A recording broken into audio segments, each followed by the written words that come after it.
Number 13 gets criticized a lot. Yes, it seems unlucky, but if you think 13 is bad news, you should examine 27 more carefully.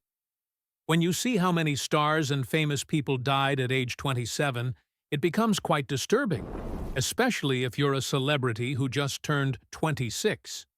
Life actually gets much better after your 20s, and if you need proof, just watch Friends. Chance Perdomo. Chance Perdomo was born in 1996 in Los Angeles, but spent most of his childhood in the UK, which is where he discovered his passion for theater, and eventually television and film. His first well-known role was Ambrose Spellman in Chilling Adventures of Sabrina. But more recently he enjoyed playing a new character, and growing fame, as Andre Anderson in a The Boys spin-off called Gen V. Sadly, on March 29, 2024, Perdomo's life was cut short when the actor was killed in a motorcycle accident. His publicist released a statement to Variety, "It is with heavy hearts that we share the news of Chance Perdomo's untimely passing as a result of a motorcycle accident. Authorities have advised that no other individuals were involved. His passion for the arts and insatiable appetite for life was felt by all who knew him, and his warmth will carry on in those who he loved dearest. We ask to please respect the family's wish for privacy as they mourn the loss of their beloved son and brother." Anton Yelchin. One of the most tragic memories in recent memory, Anton Yelchin earned his place in the 27 Club in what has repeatedly, and rightly, been described as a freak accident.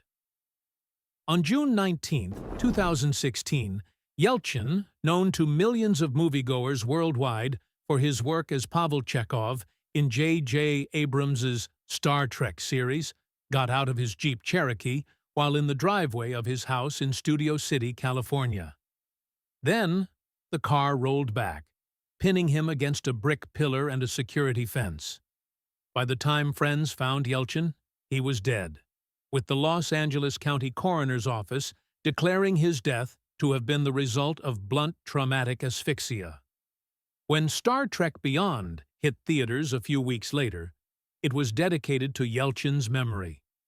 Janis Joplin, inspired by beautifully bluesy women like Billie Holiday, Ma Rainey, Bessie Smith, and Big Mama Thornton, Janis Joplin quickly built a reputation in the rock community for being able to powerfully belt out songs just as well as any man. As Vogue's Richard Goldstein wrote of her, "She slinks like tar, scowls like war, clutching the knees of a final stanza, begging it not to leave. Janis Joplin can sing the chic off any listener. But she could also match men when it came to drinking and drug use, and therein lay the problem. Although she amazed audiences at the Monterey Pop Festival, Woodstock, and on the legendary Festival Express train tour through Canada, Joplin's heroin habit was serious, and her alcohol intake was just as bad. Although efforts were made to encourage her into rehab, she finally succumbed to her addictions on October 4, 1970, dying of a heroin overdose. Amy Winehouse. She started off jazzy with her first album, Frank, in 2003, but when she moved toward soul music with 2006's Back to Black, Amy Winehouse went from being popular in the UK to a worldwide sensation, breaking into Billboard's top 10 with her hit Rehab. Though Winehouse had an amazing voice, and both her appearance and attitude regularly made headlines, she also got plenty of press coverage because of her intense personal relationships and her tendency to overindulge. Sadly, the latter led to her downfall. When she died on July 23, 2011, the medical examiner's report revealed that her blood alcohol level was more than 5 times the legal driving limit in the UK. Kurt Cobain. Once you've written a song titled, "I Hate Myself and Want to Die," nobody can say they were completely surprised by your suicide. That's the case with Kurt Cobain. but it would be unfair to dismiss him as just another rock star with a death wish. His contributions to music would be significant, even if Smells Like Teen Spirit had been his only achievement in alternative rock, which it definitely wasn't. But Cobain battled many inner demons, and although he found comfort in writing, recording, and playing music, not to mention his wife, Courtney Love, and daughter, Frances Bean Cobain, these weren't enough to keep those demons away. After leaving a Los Angeles rehab facility where he was trying to overcome his heroin addiction, Cobain flew home to Seattle and used a shotgun to end his life. He died on April 5, 1994. Kristen FAF. Kristen FAF first found local fame as a member of the Minneapolis band Janitor Joe. But while performing with the band in California, Courtney Love and Eric Erlandson tried to convince her to become the bassist for Hole. It didn't work at that time, but she eventually agreed. Unfortunately, while in Seattle to record Hole's Live Through This album, FAF developed a drug problem, one which she had apparently overcome after temporarily moving back to Minneapolis and entering a detox center in February of 1994. Clean once again, FAF left Hole for a while to rejoin Janitor Joe for a tour. After Kurt Cobain's death, she decided to leave both Hole and Seattle permanently. Tragically, on June 16, 1994, the day before she was supposed to leave for Minneapolis, FAF was found dead in her apartment after overdosing on heroin. Jimi Hendrix. Unless you want to disagree with the Rock and Roll Hall of Fame, Jimi Hendrix is arguably the greatest instrumentalist in the history of rock music, which is why his death still makes music fans wonder about all the amazing music we might have heard had he lived longer. Frustrated with and disheartened by the music industry, Hendrix wasn't in the best mental state in his final days. Not only was he fighting a recording contract dispute, thinking about leaving his manager, and dealing with bassist Billy Cox's departure from his band, but he'd also been hit with a paternity lawsuit, was having sleep problems, and, on top of everything else, was suffering from writer's block. On the morning of September 18, 1970, Hendrix tried to battle his insomnia by taking 9 sleeping pills, which left him so incapacitated that he choked on his own vomit and died. Everyone recognizes Mick Jagger and Keith Richards, but when they started, the Rolling Stones were initially led by Brian Jones. As bassist Bill Wyman said in a 2002 interview, "He formed the band, he chose the members, he named the band, he chose the music we played, he got us gigs, he was very influential, very important, and then slowly lost it, and just kind of wasted it, and blew it all away." As the Stones began moving in a more pop-focused direction, Jones grew more frustrated, drowning his sorrows in alcohol and drugs, which led to depression and extreme mood swings that eventually resulted in his dismissal from the Stones. Although Jones was reportedly feeling good in his last days, his bad habits didn't decrease, and on July 3, 1969, he was found at the bottom of his swimming pool, with the medical examiner ruling it a case of death by misadventure. Jim Morrison, "He's Hot, He's Sexy, and He's Dead," was the headline of the September 17, 1981 Rolling Stone cover story about Jim Morrison. Of course, by that point, the lead singer of The Doors had been gone for over a decade, but you never know how long a rock star's legacy will last after their death. As it turns out, Morrison may be even more popular now than he was then, both because of his music and because his excesses have been thoroughly documented in many books, not to mention Oliver Stone's 1991 movie, The Doors. Because of this, it's easy to forget that he's no longer with us, but despite rumors that have circulated for the past 45 years, he's definitely gone. On July 3, 1971, Morrison was found dead in his bathtub in his Paris apartment. The cause of death listed as heart failure. The fact that no autopsy was performed has led to theories about how he really died, whether he overdosed accidentally, if he was murdered, or if he even died at all. He did, of course, but his legacy still looms so large, it's like he never left. Fredo Santana Derek. Fredo Santana Coleman was a rising star in Chicago hip-hop, thanks to his successful 2013 debut album Trappin' Ain't Dead, several acclaimed mixtapes, and his hit single Pass Me My Double Cup. Unfortunately, his success and life was brief, as he passed away at age 27 on January 19, 2018. Santana was working to popularize a style of hip-hop called drill, which is basically a gritty, angry, nihilistic version of trap music. But away from the studio and stage, Santana was fighting an all-too-familiar drill theme: drugs.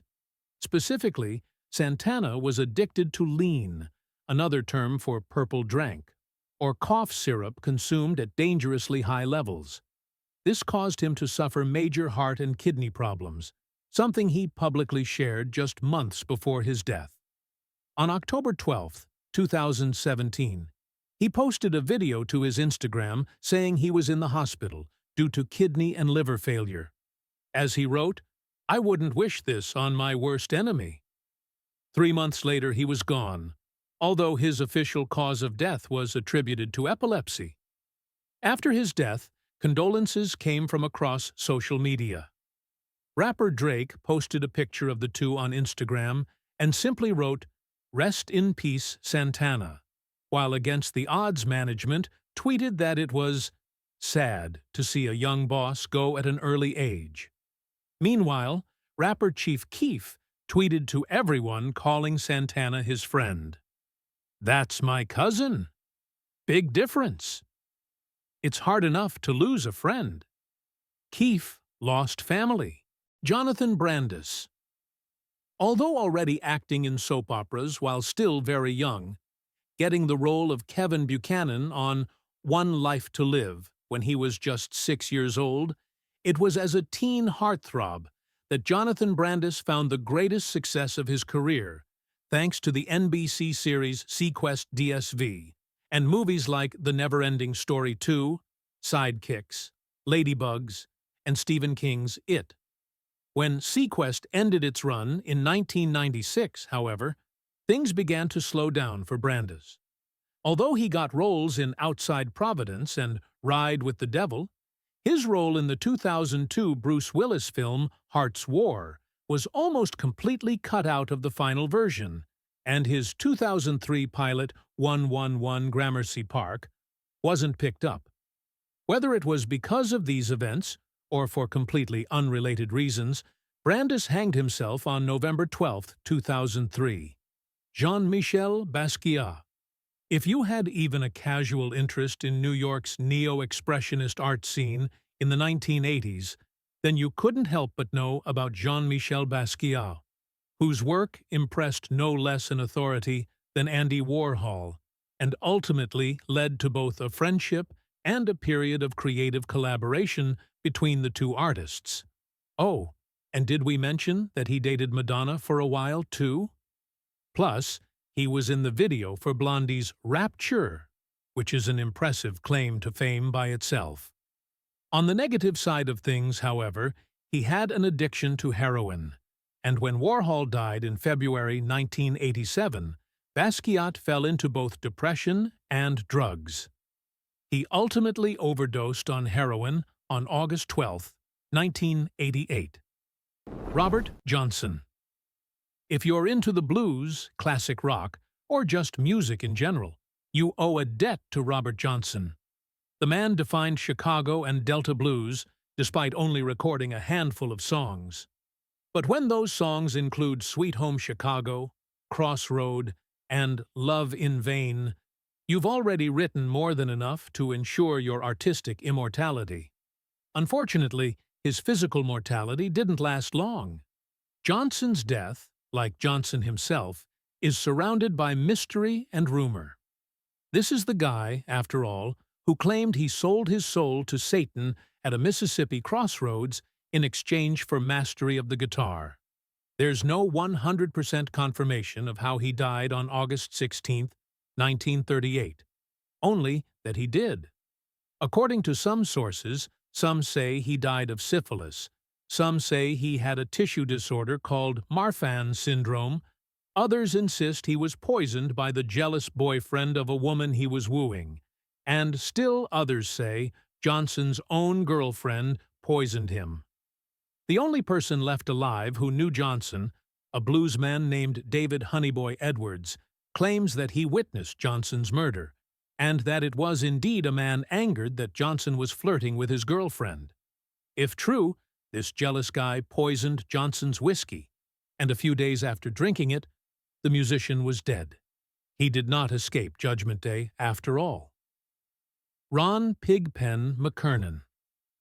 Ron McCernan was one of the founding members of the Grateful Dead, a singer, organist, and harmonica player who worked hard to establish the band as a pioneer in jug and blues-based rock. Unfortunately for him, the band didn't share that vision for very long. The group got heavily into LSD and began recording more psychedelic music, leaving Pigpen, a hard-drinking blues guy who didn't care for mind-altering drugs, out in the cold. By 1970, McCernan's drinking had begun to really affect him. It was harming him so much he had to stop touring. He couldn't stay away for long, though, and was back the next year. By June 1972, however, he was completely finished with both touring and the band.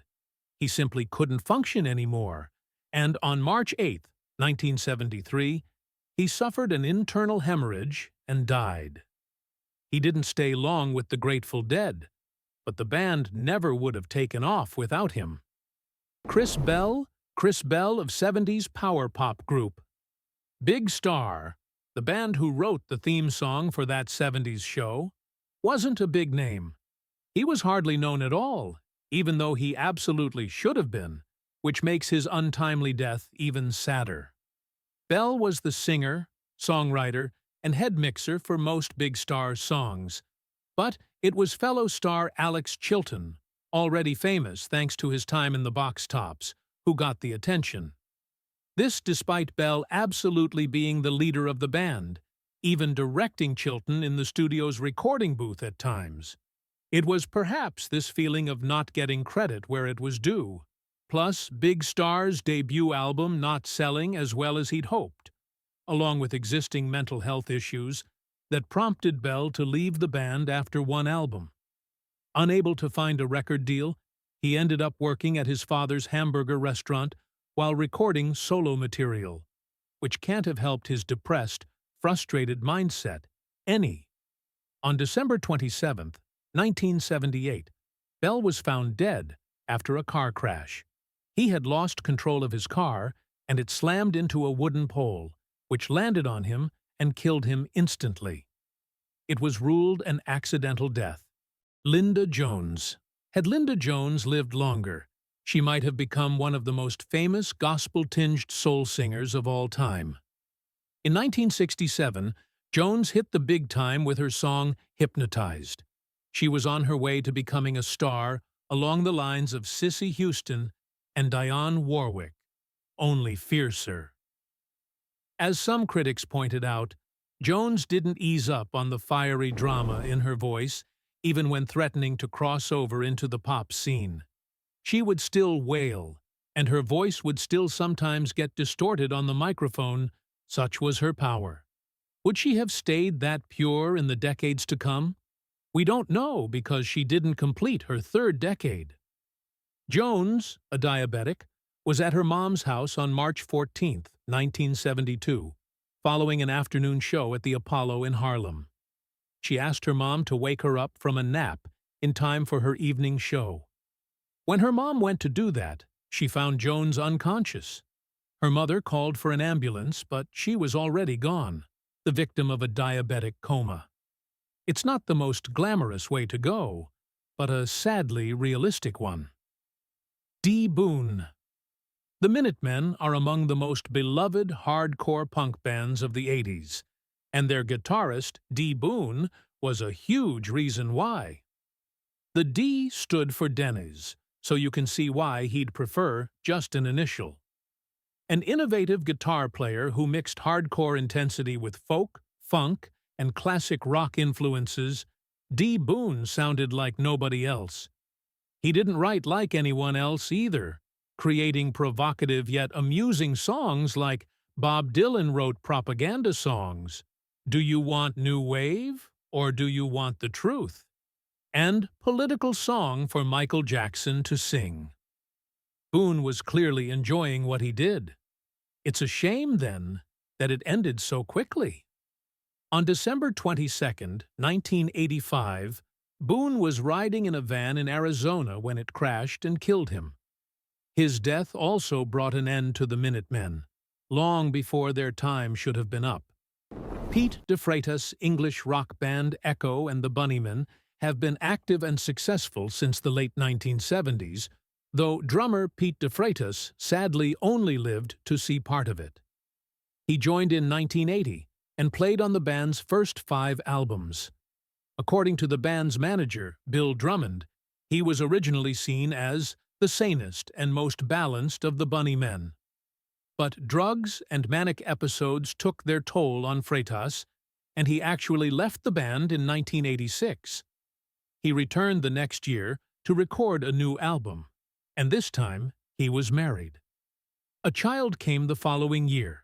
It looked like Freitas was back to being the sane one. Tragically, this new phase of his life didn't last long. On June 14, 1989, Freitas was riding his motorcycle from Liverpool to London when he collided with a car and died. Echo and the Bunnymen continued without him, though with a far darker mood than before. Mia Zapata joined the 27 Club not because of drugs, or an accident or suicide like many others. She joined because a violent criminal decided it was the night to attack.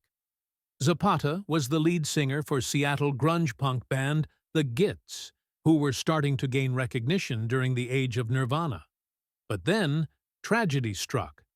On July 7, 1993, after leaving a bar, Zapata was attacked by a man named Jesus Mezquia. He beat her, raped her, and then strangled her to death with the cord of her sweatshirt. He then managed to avoid capture for over a decade until DNA on Zapata's body linked Mezquia to her murder. He was sentenced to 37 years in prison in 2004, though his sentence was overturned a year later. Strangely enough, Mezquia asked to be resentenced to the original 37 years in 2009, a request the judge granted. No one knows why, but no one's really complaining either. Eerily enough, a song that Zapata wrote for the Gits' second album, released after her death, nearly predicted what would happen. Her song, Sign of the Crab, is about being murdered by a complete stranger, including lines like, "Go ahead and slice me up, 'cause you know you're the one that won't be found." Not at all the kind of thing anyone wanted to come true. Joseph Elephant Man. Merrick. Joseph Merrick wasn't exactly an entertainer by choice. He suffered from extreme physical deformities almost his entire life, though to this day nobody knows exactly what condition he had. Some believe he had Proteus syndrome, a rare condition where bones and tissue overgrow, or possibly neurofibromatosis, where tumors grow around the nervous system. But since his bones have been bleached over the years, analyzing his DNA has so far proven difficult. Merrick was unable to find steady work or genuine human connection. People simply found him too physically disturbing. He ended up in a British workhouse system until he realized his condition was the only way he could ever make a legitimate income. And so, he joined the freak show circuit as the Elephant Man, charging people to stare at his enlarged head, protruding trunk-like forehead growth, and overgrown right arm. This lasted until England got disgusted enough to ban his act and he moved to Belgium. They, too, were disturbed, plus Merrick's manager basically took his money and sent him back to England, penniless. At that point, Merrick had little choice but to stay in a hospital for the rest of his days. On April 11, 1890, those days ended. Merrick died in his sleep. Due to the extreme weight of his head, he was unable to sleep lying down, and instead slept while sitting up. That night, however, he attempted to, as his friend Frederick Trevis put it, be like other people, and crushed his own windpipe as a result. Jonghyun Kim Jonghyun, simply Jonghyun to his fans, was a South Korean music superstar. The singer for pop band SHINee had been succeeding as a solo artist, with his 2016 album She Is topping the Gaon music charts and reaching number 4 on the Billboard World Charts. He had another album in progress, posthumously released in January 2018, and was becoming South Korea's answer to Bieber and Zayn. That all changed on December 18, 2017, when he was found dead in his Seoul apartment. By all accounts, it was a suicide. According to news reports, Jonghyun had been texting his sister with messages like, "I've had a hard time. Please, let me go and say that I did a good job. This is my last word," which worried her enough to call authorities. By the time they arrived, he was already unconscious, the victim of carbon monoxide poisoning from heated charcoal. He suffered from depression, often publicly discussing it and the effect fame had on him. As he shared in his suicide note, which was posted to Instagram by friend and fellow pop star Jonghyun, "The life of fame was not for me. Why did I choose this life? It's a miracle that I lasted this long." He also added, "I'm broken from the inside. The depression that has slowly eaten away at me has finally consumed me, and I couldn't beat it." Thomas Fekete. The Florida-based power pop band Surfer Blood formed in 2009 and quickly caught on with indie rock fans with its 2000s albums Astro Coast, Pythons, and 1000 Palms. Those records and hit singles like Swim and Floating Vibes were driven by the bright, clipped, surf guitar-inspired 90s throwback-style instrumental work of Thomas Fekete, who also released a single cassette-only album under his own name following years of extensive touring and recording with Surfer Blood. According to a fundraising page set up by the guitarist, Fekete underwent surgery in 2015 to remove a large abdominal tumor, a sign of a rare and particularly aggressive form of cancer, which soon spread to the musician's spine and lungs. Slightly more than a year later, Fekete's wife shared with supporters that the Surfer Blood guitarist had died from cancer complications at the age of 27. Jacob Miller Inner Circle is among a rare handful of Jamaican reggae acts to find huge success in the U.S., which they achieved with a couple of hit singles in the early 1990s. Sweat and Bad Boys, the latter better known as the catchy theme song to the reality TV show Cops. More than a decade earlier, the group was popular in the UK and France, where they had chart success with Mary Mary and Music Machine. Inner Circle embarked on a U.S. tour in the late 70s, one of the first Jamaican groups to ever do that, and it was all built on the sweetly sung vocals and magnetic stage presence of Inner Circle's original lead singer, Jacob Miller. In March 1980, just after a trip to Brazil with friend and fellow reggae icon Bob Marley opened a branch of their label, Island Records, in Brazil, Miller was driving in Kingston, Jamaica. The 27-year-old musician reportedly dropped a piece of sugarcane he was chewing on, reached down to pick it up, and crashed his car into a wall. Jeremy Ward. After splitting up their alternative metal band, at the drive-in just after the release of the 2000 commercial and critical breakthrough Relationship of Command, singer Cedric Bixler Zavala and guitarist Omar Rodriguez Lopez formed a new group, the heavy psychedelic and experimental rock act, the Mars Volta, bringing in from their dubstep side project de facto musician Jeremy Ward. Officially listed as a sound manipulator, Ward added layers of effects and vocals to the band's guitar-based sound. Mars Volta had stopped into Los Angeles in May 2003 for a week-long break between segments of a tour as the opening act for the Red Hot Chili Peppers, with its debut album set for release in June. Ward wouldn't live to see it. The keyboardist and sound manipulator died on May 25, 2003, of a drug overdose. Ward was 27. Freaky Ta. The Lost Boys is a hip-hop crew formed in 1993 by South Jamaica, Queens, New York, friends Pretty Lou, Spig Nice, Mr. Cheeks, and Freaky Ta, who started making music together as teenagers. The group scored some energetic, powerful hits, like Lifestyles of the Rich and Shameless, Get Up, Music Makes Me High, and particularly Renee, an R&B hip-hop mix that heavily features Freaky Ta.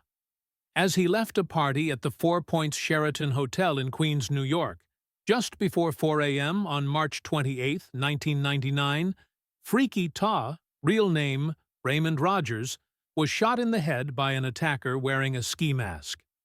The rapper was rushed to Jamaica Hospital Medical Center and died half an hour after arrival.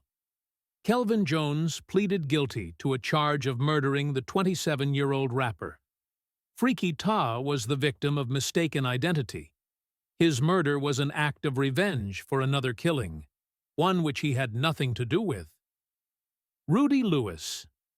The Drifters, members of the Rock and Roll Hall of Fame, were one of the premier vocal soul groups of the 1960s, first serving as backup to R&B star Clyde McPhatter. Among their pop classics and oldies radio favorites, Save the Last Dance for Me, This Magic Moment, There Goes My Baby, Up on the Roof, and On Broadway, the latter two with lead vocals performed by Rudy Lewis. The Drifters had a difficult time replacing breakout star Ben E. King, who left the group in search of a solo career. Johnny Williams and James Poindexter left over personal and professional reasons while Lewis exited the band by way of his death. In May 1964, Lewis was discovered dead in a hotel room with a needle in his arm, one of several indications that he overdosed on heroin at the age of 27.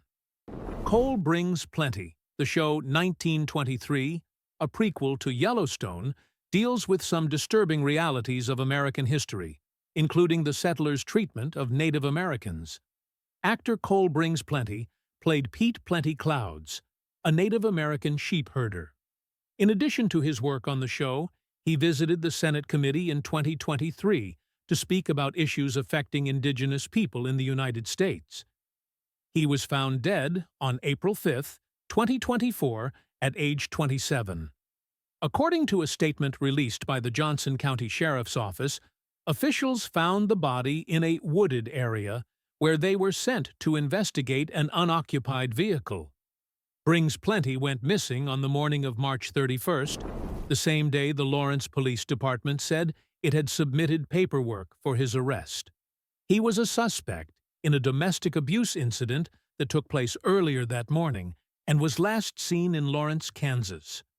No cause of death has been released at the time of writing.